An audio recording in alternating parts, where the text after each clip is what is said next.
Sir 8th और 10th है। Perfectly. SCB exercise question number 4 और बोलो। 5. 5 और भी 8, 10, 10,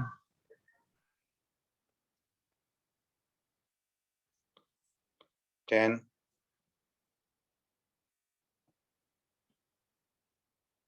okay 10 10 to 20 16 10 8th भी है।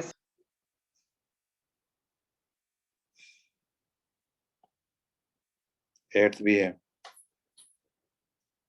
16 सर 20 और भी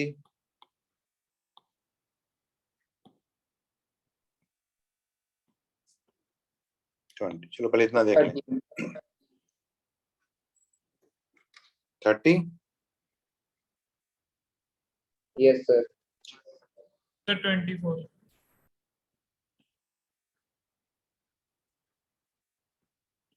24 30 हो गया सबके सर डाउट्स 20 इसी तक बीच तो में दिए है। थे सर। हाँ सर 20 तक दिए थे आपने। 20 तक ही तो दिए थे। चलो ये बाद में कल को देखेंगे, पहले इतना कर लेते हैं आज। चलो क्वेश्चन नंबर 4 किसने किसने कर लिया भाई क्वेश्चन नंबर 4?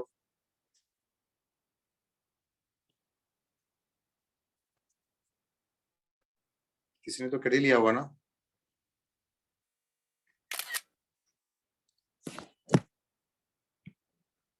क्वेश्चन नंबर 4 और 5 दोनों हैं। 4, 5, 8 तीनों ही क्वेश्चन इसी से ले लेते हैं। 4 और 5 तो ले सकता हूँ यहाँ से।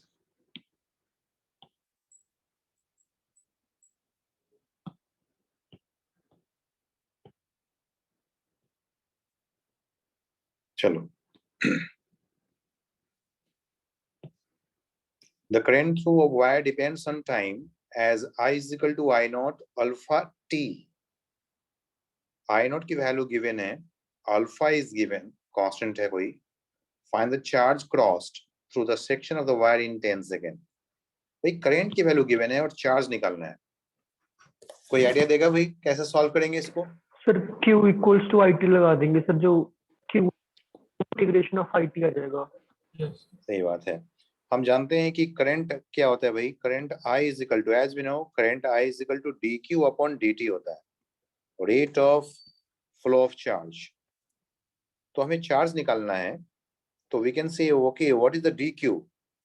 अब चार्ज निकालना है तो dq is equal to I dt कर देना है हमें बस। तो ये इंटीग्रल फॉर्म में आ गया, हमें बस इंटीग्रेशन इस्तेमाल करना है, आ जाएगा वैल्यू। बहुत ही सिंपल है। We can write dq is equal to I dt, proper limit में इंटीग्रेट कर देंगे तो आएगा।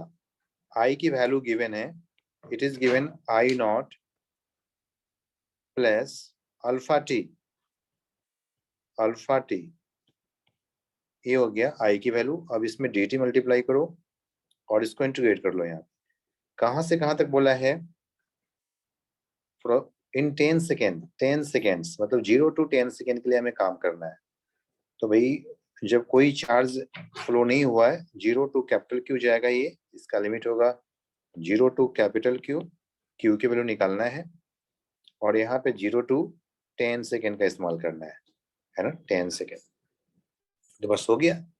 बाकी यहाँ पे जो कांस्टेंट है, जैसे आई नॉट की वैल्यू है, तो आई नॉट की वैल्यू यहाँ पे गिवन है भाई 10 ampere.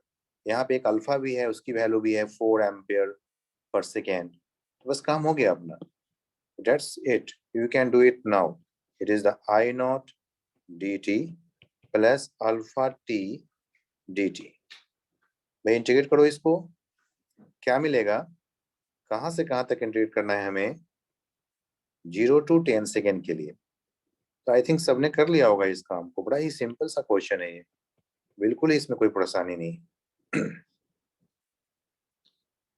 Total charge is Q, this is the amount of the charge Q, इतना ही Q चार्ज होंगे। कितना आ जाएगा भाई? 300 आ रहा है टोटल कैलकुलेट करके। किसी ने किया है कि नहीं इस क्वेश्चन को?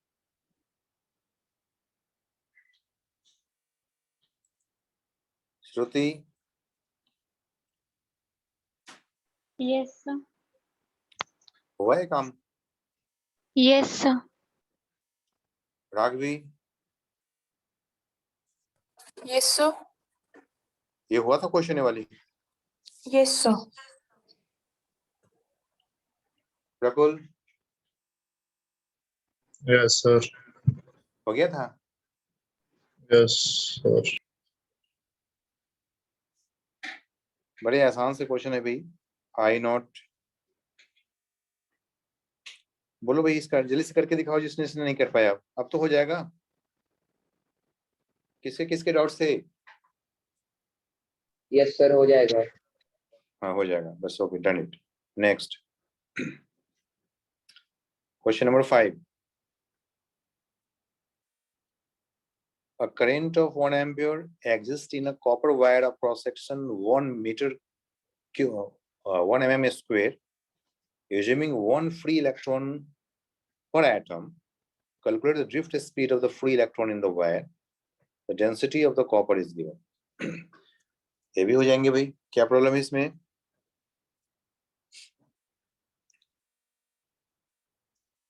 A current of 1 ampere exists in the copper wire of the cross section.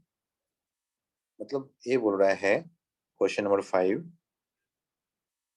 कोई कर पाएगा इसको? क्वेश्चन नंबर 5 जो कर पाएगा मुझे बोले यस और नो।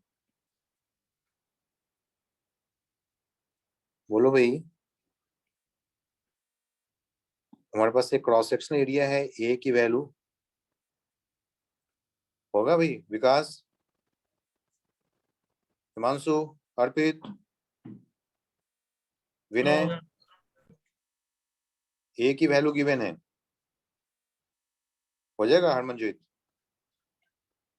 ए की वैल्यू है, हाँ ए की वैल्यू गिवन है 1 mm स्क्वायर, 1 मिलीमीटर स्क्वायर। और करंट आई की वैल्यू भी गिवन है। इसमें करंट आई की वैल्यू गिवन है। कितने करंट है? 1 एम्पियर की करंट है। Current I is 1 ampere. I की वैल्यू 1 एम्पियर है यहाँ पे। और इसने कहा कि नहीं भाई आपको क्या निकालना है? एंड assuming 1 फ्री इलेक्ट्रॉन पर एटम, हर एटम में 1 फ्री इलेक्ट्रॉन है। मतलब ये जो 1 फ्री इलेक्ट्रॉन है ना, यही कंडक्शन इलेक्ट्रॉन है।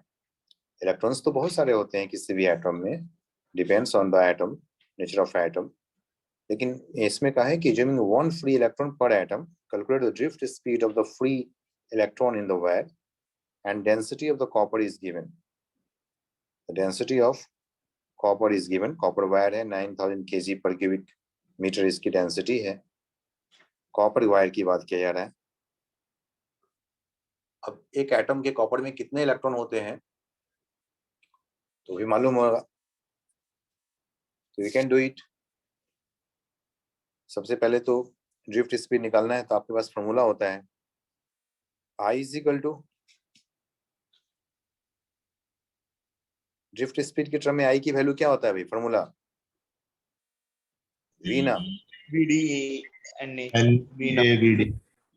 VDNA, वी ना, ये है VD drift speed, E electron and the number of electrons per unit volume, A is the area of cross section. सब कुछ पता है, हमें VD की वैल्यू कैलकुलेट करना है। VD is equal to I upon ENA। अब रखो वैल्यू सबकी।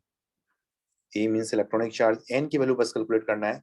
Number of electrons per unit volume कितना होना चाहिए भाई? Number of electrons per unit volume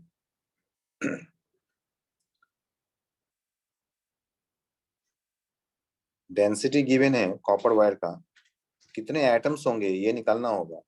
एक एटम में हमें यहाँ पे ध्यान देना है कि एक एटम में 1 फ्री इलेक्ट्रॉन है। एक एटम में 1 फ्री इलेक्ट्रॉन है, तो डेंसिटी गिवन है यहाँ पे। डेंसिटी यहाँ से देख लो, डेंसिटी ऑफ द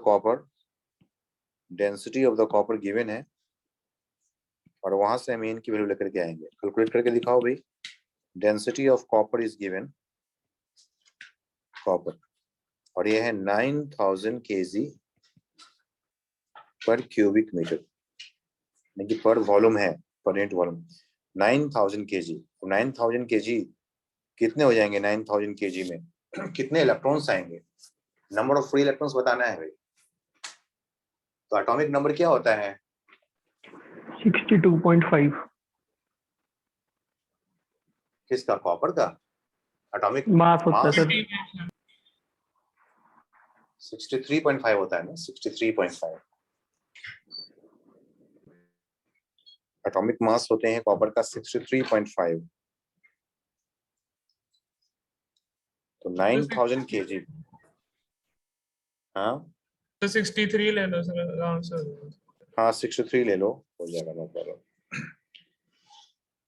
तो 63 ग्राम पर मोल, 63 ग्राम पर मोल, ये बोलते हैं ना 1 मोल कैरी 63 ग्राम। कॉपर के बारे में हम जानते हैं 1 मोल कॉपर 63 ग्राम, 63 into 10⁻³ kg, यही है। देखो 9000 kg में कितने आ जाएंगे, हम कैलकुलेट कितने मोल हो जाएंगे वो कैलकुलेट कर लेते हैं, है ना।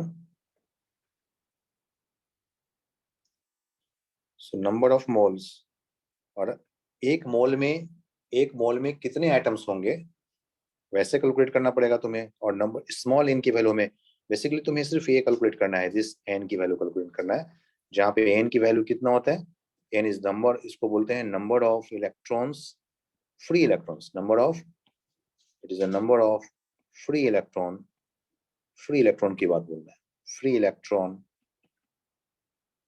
पर यूनिट वॉल्यूम, पर unit volume.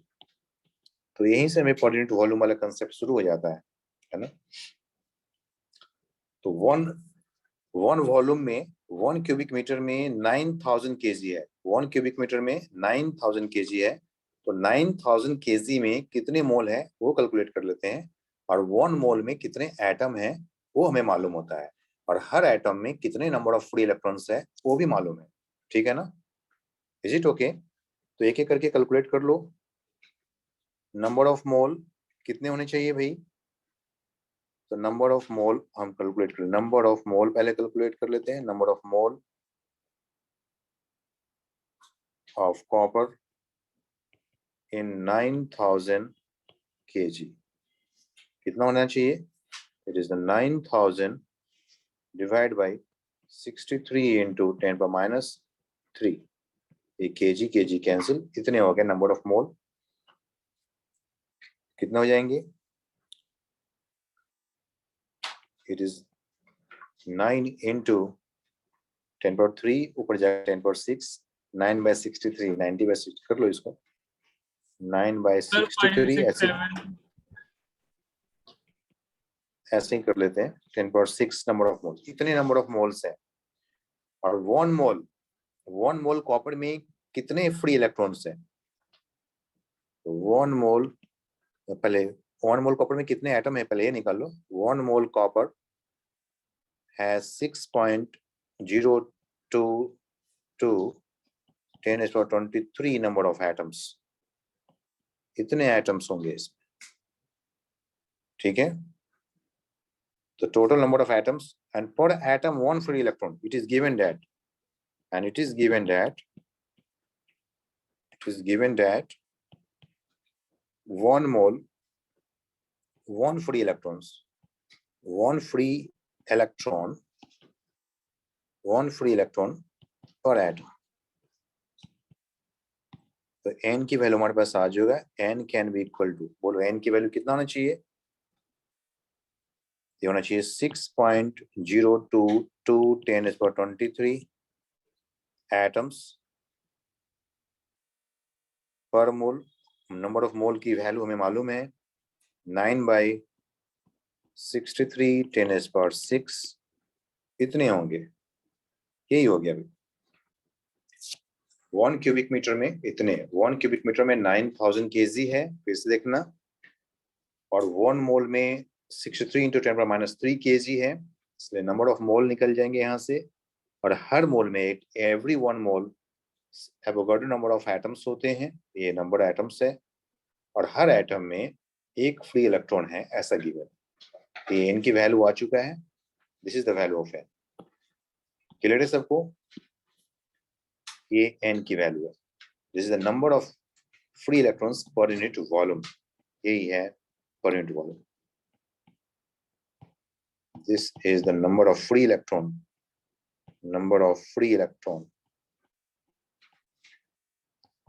per unit volume, क्योंकि हम यूनिट वॉल्यूम के साथ ही शुरुआत किया है इसकी, तो दैट्स वाई। अब इसको कैलकुलेट कर लो, n की वैल्यू आ चुका है हमारे पास। What is the drift speed, value डाल के देख लो, अब आ जाएगा। I की वैल्यू गिवन है, यहाँ पे n है और E है और यहाँ पे है, सभी वैल्यूज डाल दो। व्हाट इज द A की वैल्यू कितना है भाई? 1 एम्पियर। n की वैल्यू हमें मालूम चल चुका है, सभी वैल्यू एक साथ रख करके कैलकुलेट कर लो। 6.022 10⁻23 × 9, ऊपर में कर दो 63, नीचे में लिख दो 10⁻6, और भी मल्टीप्लाई करना है इसमें, थोड़ा बड़ा हो गया रेटिंग।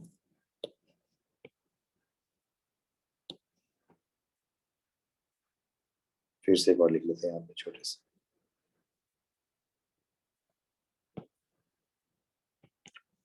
कैलकुलेट करके बताइए भाई everybody.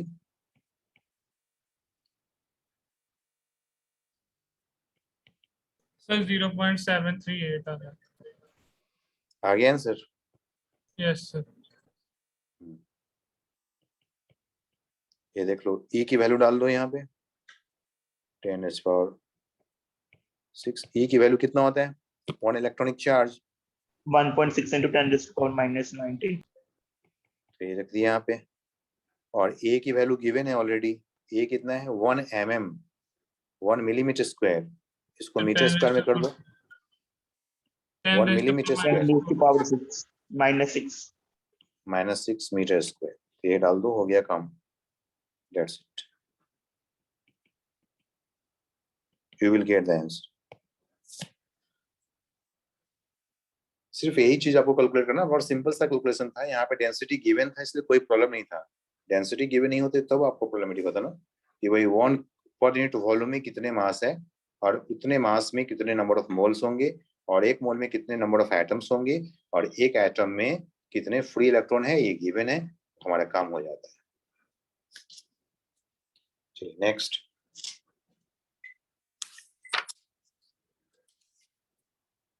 Eight,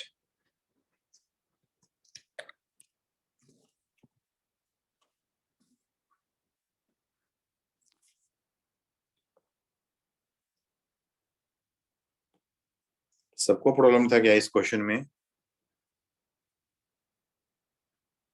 no sir. No. Good. Question number 8।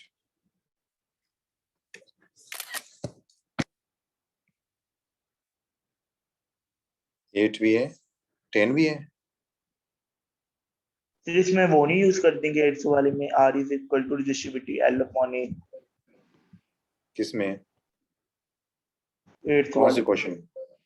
देखते हैं पहले question, let's see the question first.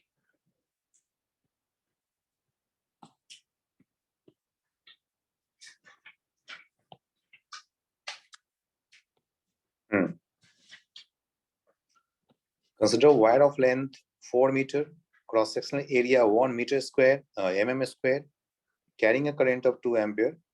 If each cubic meter of the material contains, अब यहाँ पे देख लो, जैसे कि वहां पे गिवन क्या था कि एक एटम में 1 फ्री इलेक्ट्रॉन है, लेकिन यहाँ पे लिखा है इन ईच क्यूबिक मीटर, मतलब पर यूनिट वॉल्यूम। क्यूबिक मीटर का मतलब क्या भाई?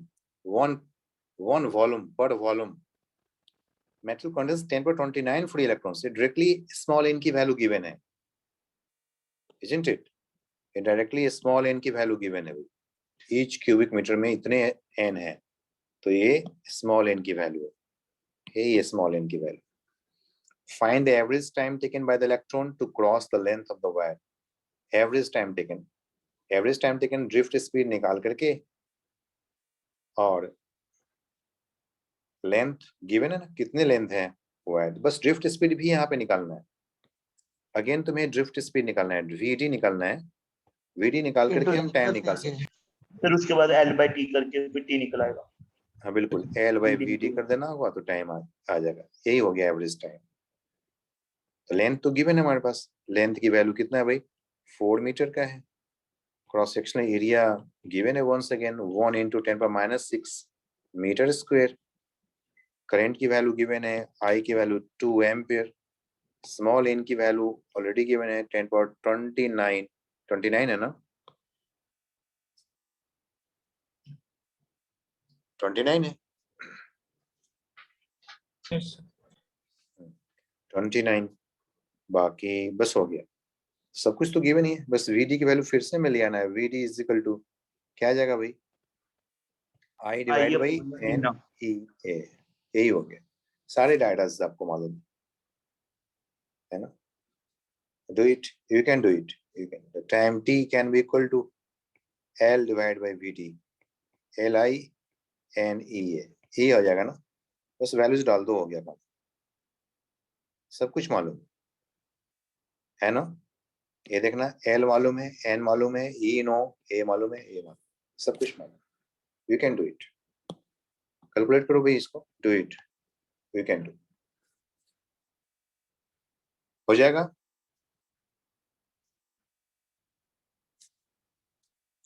हो जाएगा. डन. करके निकालो भाई. Do it. आराम से हो जाएंगे. Next question. नेक्स्ट कौन सा है,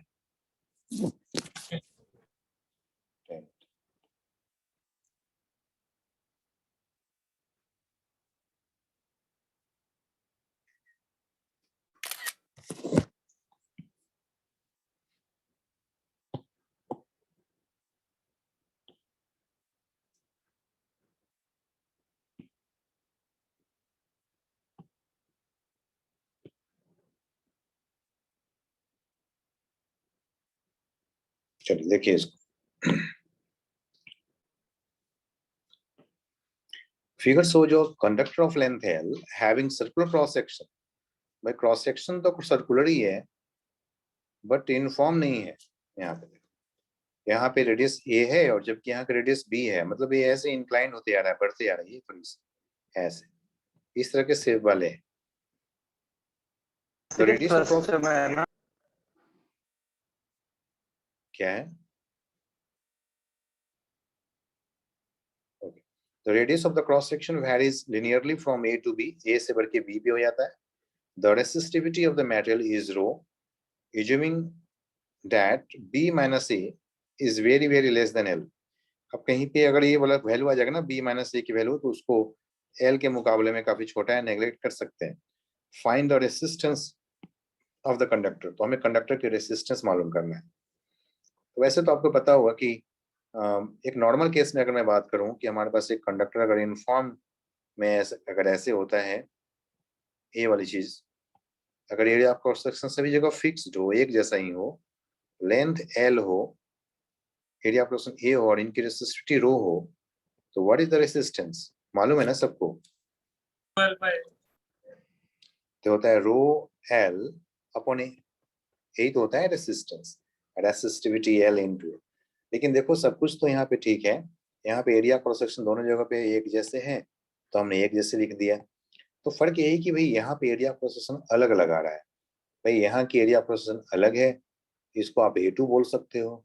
इसकी एरिया क्रॉस सेक्शन अलग है, इसको आप A1 बोल सकते हो. It is the pi A square and it is the pi B square. अलग अलग वैल्यू आ रहा है भाई, है कि नहीं. तो जब ऐसे वेरिएशन होता है तो हम क्या करेंगे, तो ऑब्वियसली हमें क्या करना पड़ेगा इसमें, हमें इसमें भाई एक एलिमेंट्री मास लेकर के, एलिमेंट्री पार्ट्स लेकर के उसको प्रॉपर्ली इंटीग्रेट कर लेते हैं.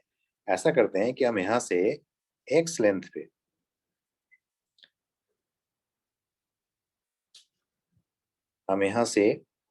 लेंथ पे एक छोटा सा लेंथ एलिमेंट ले लेते हैं dx का, है ना. कितने डिस्टेंस पे? सर X रिपीट कर पे दो एक मिनट। हमने एक एंड से x डिस्टेंस पे एक छोटा सा पार्ट ले लेते हैं, ये वाली पार्ट ले लेते हैं, ठीक है। और इसका थिकनेस क्या है? dx थिकनेस है इसका थिकनेस क्या है? dx थिकनेस है। और इसकी कुछ रेडियस भी होंगे, इसका कुछ अपना एक रेडियस भी होगा। कितने रेडियस होगा? तो भाई कुछ होगा, इसके एरिया ऑफ क्रॉस सेक्शन कुछ होगा। यहाँ पे r मान लेते हैं, यहाँ पे इसकी वैल्यू r की वैल्यू है। मैं एक डायग्राम अच्छे से और ड्रॉ कर दूं तो आपको बेहतर तरीके से समझ में आएगा। यहाँ पे कुछ ऐसे कर लेते हैं, वो फिगर तो छोटा है ना, हम थोड़ी सी ज्यादा इंक्लाइन करके डायग्राम बनाएंगे ना तो अच्छे तरीके से समझ में आएगा। कुछ ऐसे सिमेट्रिकल ही बनाना है, अनसिमेट्रिकल नहीं बनानी। कुछ ऐसे, चलो कुछ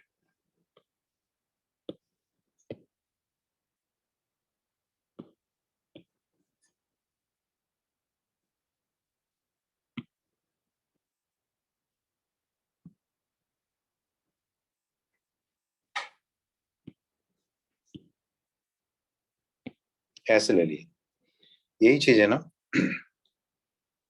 अब शुरू में इसकी रेडियस कम दिया हुआ है, बाद में इसकी रेडियस ज्यादा है। पहले इसकी रेडियस a है, अब इसकी रेडियस b है। एक सेंट्रल लाइन ड्रॉ कर लेते हैं यहाँ से, ये सेंट्रल लाइन हो गया।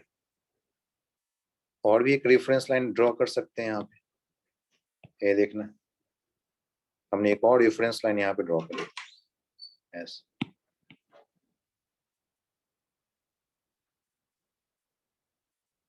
ये रेफरेंस लाइन ड्रॉ कर दी।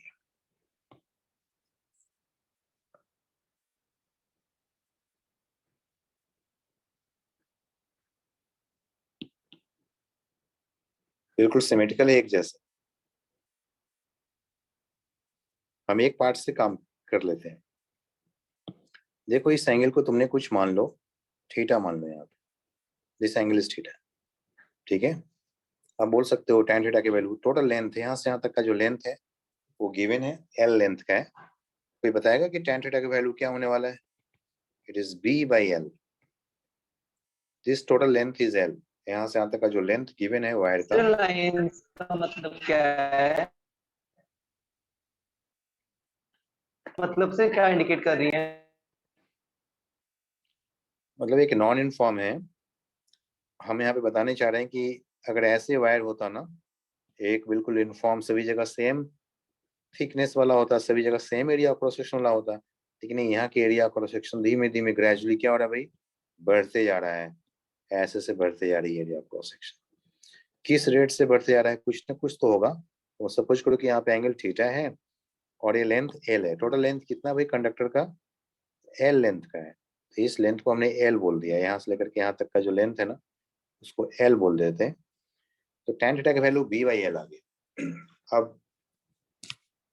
अब हम यहाँ पे क्या करें? हाँ बोलो। सर tan थीटा का वैल्यू सर b-a/l नहीं आएगा, -a।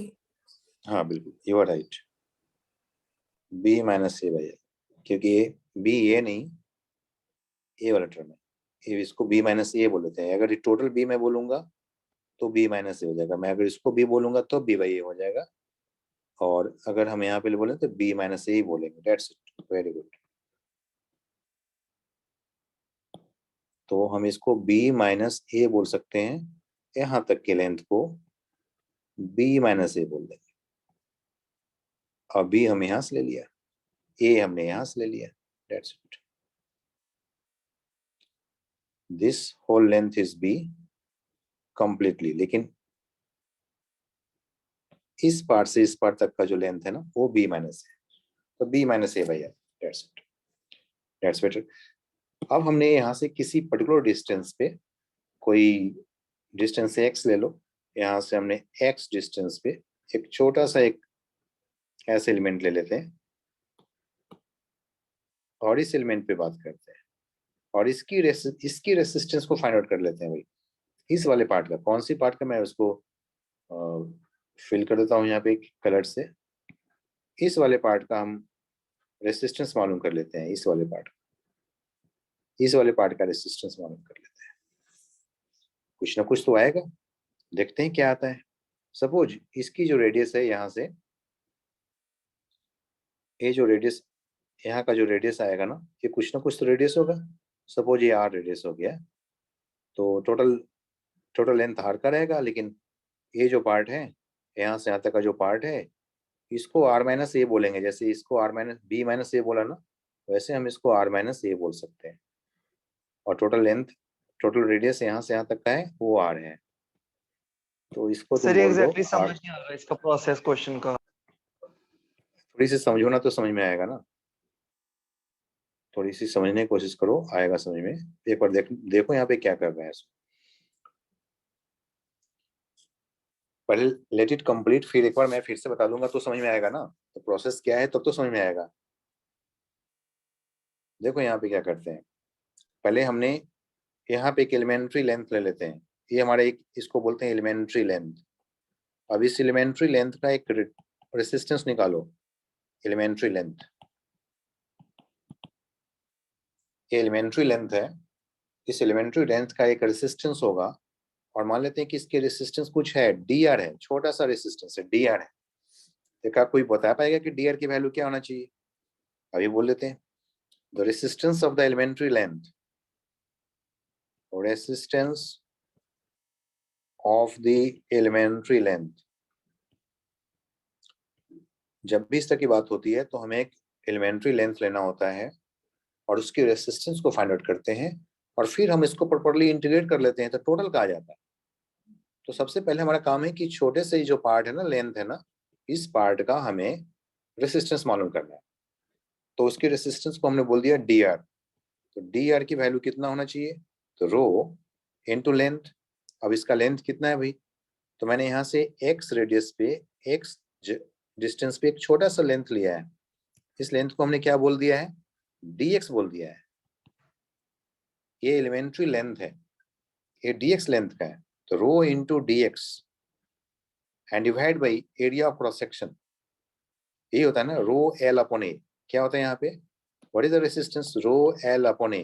अगर l लेंथ है तो l लो, dx लेंथ है तो dx लो, और a क्या है? तो ये यहाँ से आएगा। a की वैल्यू कितना होना चाहिए? पाई r माइनस ए को नहीं I1 नहीं, रेडी एरिया तो पूरा आ जाएगा ना यहाँ पे कंप्लीटली। ये देखना, अगर मुझे ये पूरा एरिया चाहिए, ये